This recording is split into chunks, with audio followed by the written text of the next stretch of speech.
Welcome to Ramana's edizone YouTube channel. ఇంకా ఈ ఛానల్ని ఎవరైనా సబ్స్క్రైబ్ చేయకపోతే దయచేసి సబ్స్క్రైబ్ చేసుకోగలరు. ఈ వీడియోలో మనము సిఓ గ్రేడ్ 3 సంబంధించి పేపర్ 2లో భాగంగా మహాభారతానికి సంబంధించినటువంటి మరికొన్ని ముఖ్యమైనటువంటి ప్రశ్నలను మనం ఎగ్జామినేషన్ పాయింట్ ఆఫ్లో చర్చించుకుందాం. అందులో భాగంగా గమనించినట్లయితే మొదటి ప్రశ్న, పాండవులు అజ్ఞాతవాసాన్ని ఎన్ని సంవత్సరాలు గడిపారు? ఇక్కడ మనం బాగా గుర్తుపెట్టుకోవాల్సిన విషయం ఏంటంటే, జూదం ద్వారా ఓడిపోయినటువంటి పాండవులు మొత్తము 12 సంవత్సరాలు వనవాసము, అదేవిధంగా 1 సంవత్సరము అజ్ఞాతవాసం చేసినట్లుగా గుర్తుపెట్టుకోవాలి. అందులో భాగంగా ఇక్కడ మనకు అరణ్యవాసం ముగిసిన తరువాత అజ్ఞాతవాసాన్ని పాండవులు అదేవిధంగా ద్రౌపది ఎక్కడ గడిపారంటే మనకు విరాట్ మహారాజు యొక్క రాజ్యంలో గడిపినట్లుగా మనం గుర్తుపెట్టుకోవాలండి. నెక్స్ట్ ప్రశ్న కనుక గమనించినట్లయితే, ధర్మరాజు తర్వాత రాజ్యానికి పట్టాభిషిక్తుడు అయినది ఎవరు? మనకి ఇక్కడ పాండవులు తరపున ధర్మరాజు రాజు అయిన తర్వాత తదుపరి రాజు ఎవరయ్యారంటే మనకు పరీక్షితుడు అయినట్లుగా మనం గుర్తుపెట్టుకోవాలి. ఎవరై ఈ పరీక్షితుడు అంటే మనకు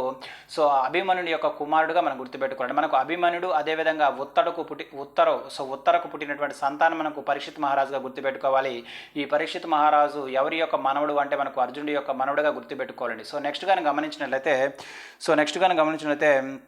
ఇక్కడ చెవ్యన మహర్షి తండ్రి ఎవరు? మనకు చెవ్యన మహర్షి తండ్రి ఎవరంటే మనకు భృగు మహర్షి అని గుర్తుపెట్టుకోవాలి. అంటే మనకు భృగు మహర్షి యొక్క కుమారుడే మనకు ఎవరు? మనకు చెవ్యన మహర్షిగా మనం గుర్తుపెట్టుకోవాలి. నెక్స్ట్ ప్రశ్నను గమనించినట్లయితే, కృష్ణుని చూసి నీ యాదవ కులం నాశనం అవుతుందని ఒక్కరు కూడా మిగలకుండా నశిస్తారని శపించింది ఎవరు? మనకి ఇక్కడ బాగా గుర్తుపెట్టుకోవాల్సిన విషయం ఏంటంటే, మనకు మహావిష్ణువు యొక్క అవతారమైనటువంటి శ్రీకృష్ణుని కూడా శపించిన వారు ఉన్నారండి. ఎవరు మనకు గాంధారిని గుర్తుపెట్టుకోవాలి. ఎందుకు?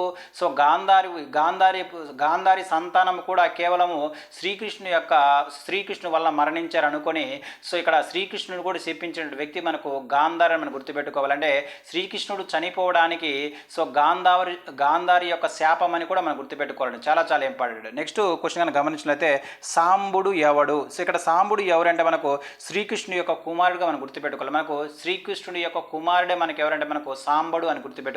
నెక్స్ట్ క్వశ్చన్ గమనించినట్లయితే, పరీక్షిత్ మహారాజు యొక్క కుమారుడు పరీక్షిత్ మహారాజు యొక్క కుమారుడు ఎవరు మనకంటే మనకు జనమేజయుడు అని గుర్తుపెట్టుకోవాలి.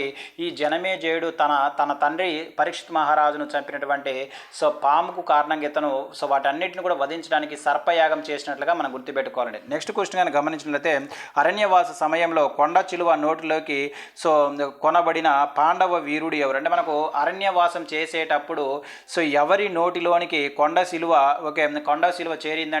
చేరినటువంటి వీరుడు ఎవరంటే మనకు ఎవరు? భీముడు అని గుర్తుపెట్టుకోవాల్సినటువంటి అవసరం ఇక్కడ అంతైనా ఉన్నది. నెక్స్ట్ క్వశ్చన్ కనుక గమనించినట్లయితే, నన్నయ్య రాసిన ఆంధ్ర మహాభారతంలోనే మొదటి పద్యం యొక్క చందు లక్షణం ఏంటిది అని మనం ఇక్కడ మనం బాగా గుర్తుపెట్టుకోవాల్సిన విషయం ఏంటంటే, మొత్తం 18 పర్వాలు ఉన్నటువంటి మహాభారతాన్ని మొదటి 2.5 పర్వాలను తెలుగులోకి అనువదించిన వ్యక్తి ఎవరు? మనకు నన్నయ్యగా గుర్తుపెట్టుకోవాలి. అదేవిధంగా మిగతా ఉన్నటువంటి 15.5 పర్వాలలో 15 పర్వాలు సరికి మనకు తిక్కన చేత తెలుగులోకి అనువదించడానికి గుర్తుపెట్టుకోవాలి. అదేవిధంగా మిగిలినటువంటి పర్వము అంటే మనకు నన్నయ్య రచించినటువంటి 2.5 పర్వాలలో మూడో పర్వంలో మిగిలినటువంటి పర్వను తెలుగులోకి అనువదించినటువంటి వ్యక్తి మనకు ఎర్రన్నగా మనం గుర్తుపెట్టుకోవాలి. అంటే మనం ఇక్కడ బాగా గుర్తుపెట్టుకోవాల్సిన విషయం ఏంటంటే, ఈ కవిత్రయంలో ఎక్కువ భాగాన్ని తెలుగులోకి అనువదించిన వ్యక్తి వచ్చేసరికి మనం తిక్కనగా గుర్తుపెట్టుకోవాలి. అదేవిధంగా ఇక్కడ నన్నయ్య రాసిన ఆంధ్ర మహాభారతంలోనే మొదటి పద్యం యొక్క చందో లక్షణం ఏంటంటే మనకు శార్దులమని గుర్తుపెట్టుకోవాలండి. నెక్స్ట్ క్వశ్చన్ గమనించినట్లయితే, తీర్థయాత్రలో భాగంగా అలసిపోయి సొమ్మసిలినటువంటి ద్రౌపదిని అదేవిధంగా నకులులను అదేవిధంగా సహదేవులను తన భుజాలపై ఎక్కించుకొని నరనారాయణ ఆశ్రమంలో దింపింది ఎవరు? చాలా చాలా ఇంపార్టెంట్. మనకి ఇక్కడ మనం బాగా గమనించవలసిన విషయం ఏంటంటే, తీర్థయాత్రలో భాగంగా అలసిపోయి సొమ్మసిలినటువంటి ద్రౌపది అదేవిధంగా నకులుడు అదేవిధంగా సహదేవులను తన భుజాలపై ఎత్తుకొని నరనారాయణ ఆశ్రమం దించిన వ్యక్తి ఎవరంటే మనకు ఘటోద్గతుడుగా మనం గుర్తుపెట్టుకోవాలి. ఈ ఘటోద్గతుడు ఎవరి యొక్క సంతానం అంటే మనకు హిడింబి అదేవిధంగా భీముడికి పుట్టినటువంటి సంతానమే ఘటోద్గతుడుగా మనం గుర్తుపెట్టుకోవాలి. నెక్స్ట్ క్వశ్చన్ గమనించినట్లయితే, వాసుకి చెల్లెలి పేరేమిటి? ఎవరు? మనకు జరత్కారు అని గుర్తుపెట్టుకోవాలి. మనకు వసువుకి చెల్లెల పేరు ఏమిటంటే మనకు సో జరత్కారు అని గుర్తుపెట్టుకోవాలి. నెక్స్ట్ క్వశ్చన్ గమనించినట్లయితే జమదగ్ని తండ్రి పేరు ఏమిటి అంటున్నాడు. ఎవరు మనకు జమదగ్ని యొక్క తండ్రి ఎవరంటే మనకు రుచికుడు అని గుర్తుపెట్టుకోవాలండి. సో ఈ జమదగ్ని ఎవరు అంటే మనకు ఈ జమదగ్నికి అదేవిధంగా రేణుకాదేవికి పుట్టినటువంటి సంతానం మనకు పరశురాముడు అని గుర్తుపెట్టుకోవాలి. పరశురాముడు అనగానే మనకు గుర్తు రావాల్సినటువంటి అతని ఆయుధం ఏంటంటే గొడ్డలి అని గుర్తుపెట్టుకోవాలి. ఇక్కడ మనం ఆయుధాలు చాలా చాలా ఇంపార్టెంట్. మనకి ఇక్కడ సో బలరాముడి యొక్క ఆయుధం ఏంటి మనకు నాగలి లేదా హలం అని గుర్తుపెట్టుకోవాలి. అదేవిధంగా పరశురాముడి యొక్క ఆయుధం వచ్చేసరికి మనకు గొడ్డలుగా గుర్తుపెట్టుకోవాలి. నెక్స్ట్ క్వశ్చన్ గమనించినట్లయితే సో అశ్వత్థామను ఈ దేహంతో సో అనేక వ్యాధులతో ఈ దేహము అనేక వ్యాధులతో కోల్పోతుందని శపించింది ఎవరంటే మనకు ఇక్కడ అశ్వత్థాముడు ఎవరి యొక్క కుమారుడు అంటే మనకు ద్రోణాచార్యుడు కుమారుడుగా మనం గుర్తుపెట్టుకోవాలి. సో ఇక్కడ మనకు సో ఉప పాండవులందరినీ కూడా చంపిన వ్యక్తి మనకి ఎవరంటే మనకు అశ్వత్థాముడుగా గుర్తుపెట్టుకోవాలి.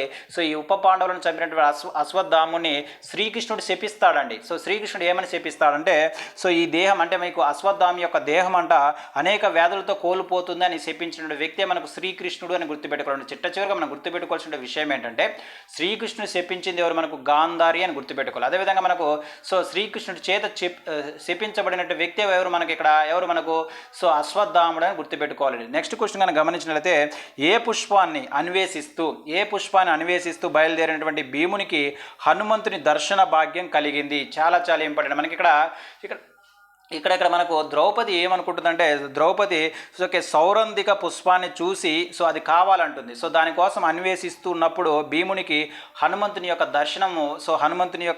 దర్శన భాగ్యం కలిగిందిగా మనం గుర్తుపెట్టుకోవాలి. ఇక్కడ ప్రశ్న ఏమడుగుతున్నారండి. సో ఏ పుష్పాన్ని అన్వేషిస్తూ బయలుదేరినటువంటి భీమునికి సో హనుమంతుని దర్శన భాగ్యం కలిగిందంటే మనకు సౌగంధిక పుష్పం అని గుర్తుపెట్టుకోవాలి. చాలా చాలా ఇంపార్టెంట్. మనకి ఏ పుష్పం అండి సౌగంధిక పుష్పం అని గుర్తుపెట్టుకోవాలి. సో నెక్స్ట్ క్వశ్చన్ కనుక గమనించినట్లయితే సో చిత్రాంగద అదేవిధంగా మనకు అర్జునుడికి పుట్టినటువంటి కుమారుడు ఎవరు. చాలా చాలా ఇంపార్టెంట్. మనకు సో అర్జునుడికి అదేవిధంగా ఉత్తరాకు పుట్టినటువంటి కుమారుడు మనకెవరు అభిమన్యుడిగా మనం గుర్తుపెట్టుకోవాలి. అదేవిధంగా మనకి ఇక్కడ చిత్రాంగద అదేవిధంగా సో అర్జునుడికి పుట్టినటువంటి కుమారుడు మనకెవరంటే మనకు సో బబ్రు వాహనుడిగా మనం గుర్తుపెట్టుకోవాలి. మనకు బబ్రు వాహనుడు వచ్చేసరికి చిత్రాంగద అదేవిధంగా అభిమన్యుడికి పుట్టినటువంటి సంతానంగా మనం గుర్తుపెట్టుకోవాలండి. సో నెక్స్ట్ క్వశ్చన్ కనుక గమనించినట్లయితే క్షత్రియుల రక్తంతో 5 రక్తపు మడుగులను ఏర్పాటు చేసినటువంటి ఎవరు అంటే మనకు సో పరశురాముడిని గుర్తుపెట్టుకోవాలి. మనకు పరశురాముడు క్షత్రియులను వధించడానికి పుట్టినట్లుగా మనం గుర్తుపెట్టుకోవాలి. ఈ క్షత్రియులను వధించి సో క్షత్రియుల యొక్క రక్తంతో 5 రక్తపు మడుగులను ఏర్పాటు చేసినటువంటి వ్యక్తే మనకు పరశురాముడిగా మనం గుర్తుపెట్టుకోవాలి. ఇవి మనకు మహాభారతానికి సంబంధించి కొన్ని ముఖ్యమైనటువంటి ప్రశ్నలు వచ్చే వీడియోలో సో మహాభారతానికి సంబంధించి ఎగ్జామినేషన్ పాయింట్ ఆఫ్ వ్యూలో మనం కొన్ని ముఖ్యమైనటువంటి ప్రశ్నలు మనం చర్చించుకుందాం. Thank you.